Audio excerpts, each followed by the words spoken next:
میرے رسول پاک سید عالم صلی اللہ علیہ وسلم نے جو معیار عزت قرار دیا ہے وہ تقوی ہے. قرآن مجید نے جو معیار عزت قرار دیا ہے وہ نہ کسی بڑے کا بیٹا ہونا، نہ کسی اعلیٰ نسل خاندان سے ہونا، یہ بھی وقار کی علامتیں ہیں. لیکن قرآن مجید نے کہا کہ ان اکرمکم عند اللہ اتقاکم، فرمایا اللہ کے نزدیک اس کی عزت زیادہ ہے جو اللہ سے زیادہ ڈرتا ہے. اور متقی نماز پڑھنے والے کو نہیں کہتے، متقی روزہ رکھنے والے کو نہیں کہتے، متقی حج کرنے والے کو نہیں کہتے. یہ بھی یاد رکھیں، متقی پرہیزگار اس شخص کو نہیں کہتے جو صدقات و خیرات زیادہ کرتا ہے. متقی پرہیزگار اس کو کہا جاتا ہے جو گناہوں سے بچتا ہے، جو غلطی نہیں کرتا وہ پرہیزگار ہے، جو گناہ سے حتی الامکان کوشش کرتا ہے بچنے کی وہ پرہیزگار ہے.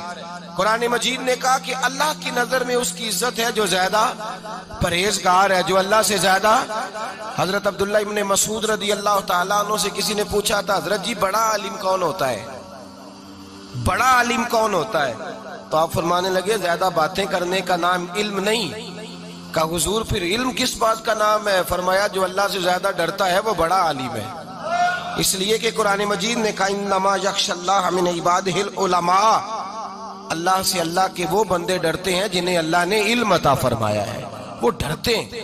تو عزت کا پہلا معیار ہم سمجھتے ہیں بڑی گاڑی، نوکر چاکر، آنا جانا، یہ سارے باعث عزت ہیں. قرآن مجید نے کہا نہیں، تو اگر سمجھتا ہے نا میں وہ نواب خاندان سے ہوں، چودھری ہوں، تو میں باعث عزت ہوں. حضرت بایزید بسطامی کے پڑوس میں یہودیوں کا پیشوا رہتا تھا، آپ کی مخالفت کرتا، ساری زندگی اس نے مخالفت کی. یہودیوں سے بڑا مانتے تھے، اس سے کوئی غلطی ہو گئی سارے اسے چھوڑ گئے. پہلے رئیس اعظم ہوتا تھا، پھر غریب ہو گیا. ایک دن حضرت بایزید بسطامی گھر آئے تو بچے کے رونے کی آواز آئی. زوجہ سے پوچھنے لگے اس کا بچہ کیوں روتا ہے؟ تو کہنے لگی آپ کو پتہ ہے نا اب لوگ اسے چھوڑ گئے ہیں تو گھر میں دیا نہیں جلتا، بچہ چھوٹا ہے اندھیرے میں روتا ہے. رات گہری ہو گئی تو حضرت بایزید نے اپنے گھر سے دیا اٹھایا، اپنے گھر سے دروازے پہ دستک دی. وہ باہر آیا تو جناب بایزید کا انداز کیا ہے؟ اس نے مخالفت کی زندگی بھر. انداز کیا ہے؟ باہر آتے ہی نا آپ فوراً اس کو بولنے نہیں دیا، کہنے لگے او بھائی سن لے، میں پہلے بھی آ سکتا تھا، دیر سے اس لیے آیا ہوں کہ گلیاں سنسان ہو جائیں، لوگ سو جائیں، تجھے اور مجھے کوئی نہیں دیکھ رہا ہے کہ میں ہوں دوسرا تو ہے، اور تو مجھے اچھی طرح جانتا ہے. بایزید وہ نہیں کہ جو نیکی کرے گا اور دنیا کو بتائے گا، میں تیرا راز بھی رکھوں گا. اور بچے تو معصوم ہوتے ہیں نا. فرمایا میرے بڑے ہو گئے تیرے چھوٹے ہیں، یہ پکڑ لے دیا گھر میں لے جا، اور میرا وعدہ ہے کسی کو ساری زندگی اس نے مخالفت کی. وہ شخص کہتا ہے مجھے بولنے کا موقع نہ دیا، دیا دے کے چلے گئے. اگلی شام پھر آئی، رات گہری ہوئی تو پھر دروازے پہ دستک ہوئی. میں باہر گیا، نیا چراغ، نئی بتی، نیا دیا. کہنے لگے دیکھ کوئی نہیں دیکھ رہا، میں اس وقت آیا ہوں جب تنہائی ہو، اور تو مجھے جانتا ہے میں غلط بات بھی نہیں کرتا، یہ دیا رکھ لے، میں کسی کو بتاؤں گا بھی نہیں. کہتے چلے گئے. تیسرا دن آیا تو وہ یہودی کہتا ہے میرے صبر کا بندھن ٹوٹ گیا، میں ٹوٹ گیا، ان کی نیکی نے مجھے خرید لیا، ان کے معاف کرنے نے ان کی عزت میرے دل میری روح میں بڑھا دی. کہتے ہیں جب دروازے پہ دستک دی میں باہر آیا، انہوں نے دیا تھمایا. کہنے لگے دیکھ بھی کوئی نہیں رہا، اور تو مجھے جانتا ہے میں مصطفیٰ کا غلام ہوں، میں جھوٹ بھی نہیں بولتا، میں بتاؤں گا بھی نہیں، تیرا راز رکھوں گا. کہتے ہیں انہوں نے دیا تو اس یہودی پیشوا نے شور مچانا شروع کیا. کہنے لگا مسلمانوں باہر نکلو، یہودیوں باہر آؤ، عیسائیوں باہر آؤ. شور مچ گیا، لوگ چھتوں پہ چڑھ گئے. کیا ہوا کیا ہوا؟ کہنے لگا یہ بایزید ہے، میں یہودیوں کا پیشوا ہوں، میں نے ساری زندگی جھوٹے الزام لگائے، ساری زندگی اس کو بدنام کرنے کا ہر حربہ استعمال کیا، جو مجھ سے بن سکتا تھا میں نے کیا. پر یہ عجیب شخص ہے، یہ پرسوں بھی مجھے دیا دے گیا ہے، آج بھی دے گیا ہے، کل بھی دے گیا ہے، میں ساری زندگی اسے رلاتا رہا، اور اس نے میرا چھوٹا سا بچہ بھی میرے بچے کا رونا بھی اس سے برداشت نہیں ہوا. میں تم سب کو گواہ بنا کے کہتا ہوں میں جھوٹا ہوں، بایزید سچے ہیں، ان کا مذہب بھی سچا ہے، قرآن بھی سچا ہے، اسلام بھی سچا ہے، اور جس مصطفیٰ کا یہ کلمہ پڑھتے ہیں وہ محبوب بھی بڑا سچا ہے، یہ سچے دین کے ماننے والے ہیں. کہنے لگے میں تمہیں گواہ بنا کے مصطفیٰ کا کلمہ پڑھتا ہوں اور تمہیں بتاتا ہوں کہ آؤ سارے در رسول پہ جھک جائے. بھائی یاد رکھیں، سمجھیں، غور کریں، عزت درگزر سے، اب اس پر میں زیادہ بات نہیں کر سکتا، عزت درگزر سے ملے گی. ایک تو آپ کو عزت عاجزی سے ملے گی، تقوی سے ملے گی، عزت درگزر سے ملے گی، عزت قناعت سے ملے گی، عزت کم بولنے سے ملے گی. اور اگر زیادہ عزت لینی ہے اور عزت اتنی لینی ہے کہ چھا جاؤ دنیا میں، اگر چھا جانے کا شوق ہو نا تو پھر رب فرماتا ہے میرے مصطفیٰ کی غلامی کر لو، پھر میرے نبی کے ہو جاؤ. قل ان کنتم تحبون اللہ فاتبعونی یحببکم اللہ. فرمایا تم میرے نبی کے ہو جاؤ، دنیا بھی تمہاری اور دنیا بنانے والا خدا بھی تمہارا ہو جائے گا.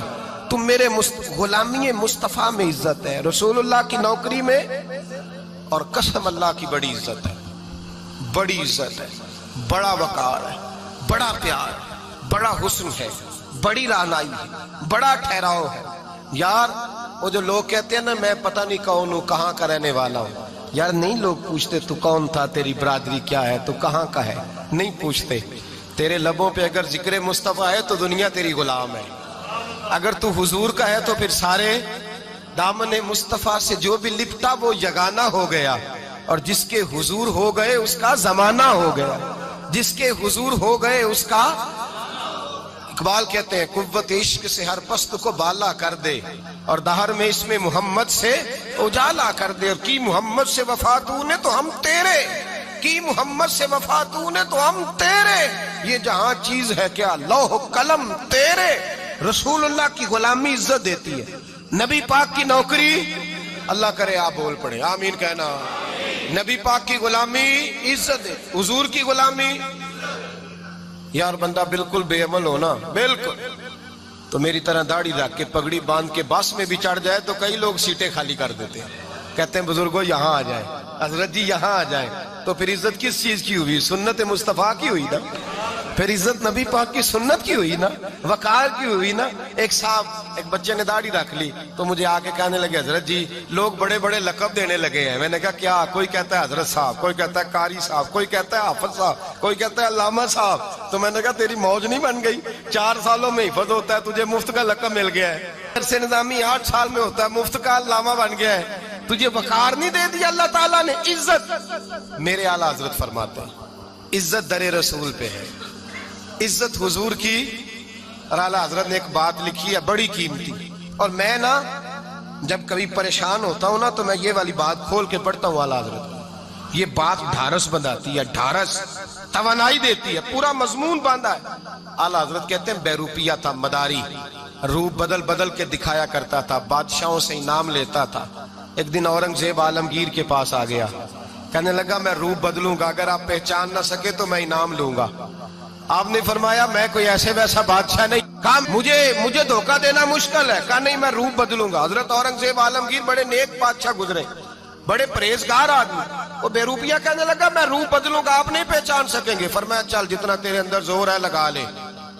حضرت نے اعلان کیا کہ میں نے فوجی بھرتی کر دیں، 2 ماہ کے بعد ٹیسٹ ہوگا. وہ 2 مہینے دوڑتا رہا، رنگ روپ بناتا رہا، آیا ٹیسٹ دینے، 2-3 سپاہیوں کا امتحان لیا، اس کی باری آئی تو 10 روپے دیے، کہنے لگے تیرے آنے جانے کا کرایہ میں نے تجھے پہچان لیا ہے. کچھ دنوں کے بعد جانے لگے سفر پر تو بھکاری آ گئے خیرات مانگنے، اس نے بھی سارے منہ پر سیاہی مال لی، کپڑے پھاڑ لیے، سر کے بال منڈا لیے، بھویں تک کٹا لی، بدرنگ ہو کے آیا. کاسا آگے کیا تو حضرت نے 10 روپے ڈالے، کہنے لگے تیرے آنے جانے کا کرایہ میں نے پہچان لیا ہے. کچھ دن گزرے تو ٹیچر کی ضرورت تھی، اس نے مونچھیں بڑی کر لی، داڑھی نکلی لگا لی، سر پہ جنا کیپ پہن لی، ایک شیروانی لے لی اور ہاتھ میں چھڑی پکڑ کے آیا. کہنے لگا میں استاد ہوں، 2-4 بندوں کا امتحان لیا، اس کی باری آئی تو 5 روپے دیے، 10 روپے دیے، کہا تیرا کرایہ میں نے پہچان لیا ہے. 2 سال گزر گئے، وہ جب بھی آتا حضرت پہچان لیتے. ایک دن سفر پہ جا رہے تھے، بہت بڑا لشکر تھا، جہاد کرنے جا رہے تھے اورنگزیب عالمگیر. تو دیکھا ایک پہاڑی ہے، پہاڑی پہ لوگ جا بھی رہے ہیں آ بھی رہے. اورنگزیب عالمگیر پوچھنے لگے یہاں کیا ہے؟ کہنے لگے ایک بابا جی بیٹھے ہیں دعا کرتے ہیں، اللہ کے نیک بندے ہیں. اورنگزیب کہنے لگے یار پرانے لوگ سارے ہی اللہ والوں کو مانتے، یہ بھی مصیبت آئی ہے جتنی نہیں آئی ہے، سارے لوگ ہی مانتے. کہنے لگے ذرا میں دعا نہ کرا لوں، اچھے کام جا رہا ہوں.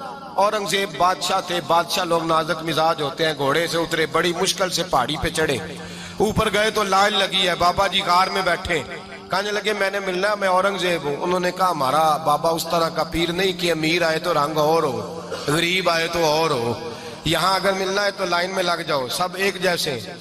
اب لائن میں کھڑے ہو گئے، 50 آدمی آگے تھے، کہتے ہیں 51واں نمبر تھا۔ تھک گیا دھوپ میں کھڑا کھڑا، جب میں پہنچا غار کے دہانے تو میں نے بابا جی کے چہرے پہ نظر ڈالی تو بڑا نورانی چہرہ، بڑی خوبصورت لب و لہجہ۔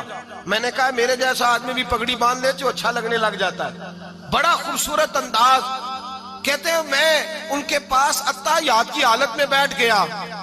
میں نے کہا حضور میں جا رہا ہوں جہاد کرنے، دعا کرنا۔ بزرگوں نے ہاتھ اٹھائے، اللہ اس کی مدد فرما، دین کو غلبہ عطا فرما، اسے دین کا سچا پکا سپاہی بنا۔ پھر تھپکی دی، 2-4 نصیحتیں بھی کر ڈالی، دیکھنا ظلم نہ کرنا، زیادتی نہ کرنا، جب تو جیت فخر نہ کرنا، غرور نہ کرنا، نصیحتیں بھی کر دی۔ کہتے ہیں اب جب میں اٹھا تو 2-4 دینار بطور نذرانہ مسلح کے نیچے رکھے، اور الٹے قدم جب میں غار سے اترا انہوں نے رومال جھاڑا اور اٹھ کے کھڑے ہو گئے، کہنے لگے آج نہیں تو نے پہچانا، آج نہیں تو نے پہچانا، میرا ہی نام بنتا ہے، آج نہیں پہچانا، لا پیسے۔ اورنگزیب کہنے لگا یار تو نے حد کر دی، کہاں چڑھا کہاں کھڑا رہا، دھوپ میں تھک گیا، کمال کر دی بھائی تو نے، بتا تو کیا لے گا، اب تو دیکھ جلدی بتا، کتنے لوگ پیچھے دھوپ میں کھڑے ہیں، لشکر سارا کھڑا ہے، کیا لے گا؟ اس نے کہا سب سے قیمتی ہیرے وہ ہیں جو تیرے سر کے تاج میں لگے ہوئے ہیں، مجھے تیرا تاج چاہیے۔ او بھائیو سننا اور یاد رکھنا، میرے اعلیٰ حضرت کہتے ہیں بادشاہ نے سر کے اوپر سے تاج اتارا، بہروپیے کے قدموں میں رکھا اور کہنے لگے یہ لے، اور یہ تو تیرا مانگنے پر میں نے دیا ہے نا، میں واپس آتا ہوں تو آنا میں اپنی مرضی سے بھی تجھے دوں گا، تو نے اورنگزیب جیسے بندے کو دھوکہ دیا، آنا میں اس وقت بھی دوں گا۔ وہ دے کر بس بات ختم ہو گئی، حد ہو گئی، دے کر کہتے ہیں جب میں پلٹا نا واپس، بہروپیے نے آواز دی بادشاہ ٹھہر جا، تو میں نے پلٹ کے دیکھا تو کہنے لگے یہ اپنا تاج لے جا، اٹھا اور لے جا۔ میں نے کہا 2 سال بیت گئے تجھے محنت کرتے، آج قابو آیا تو لے جاؤں، کہنے لگا لے جا، مسئلہ سمجھ میں آ گیا۔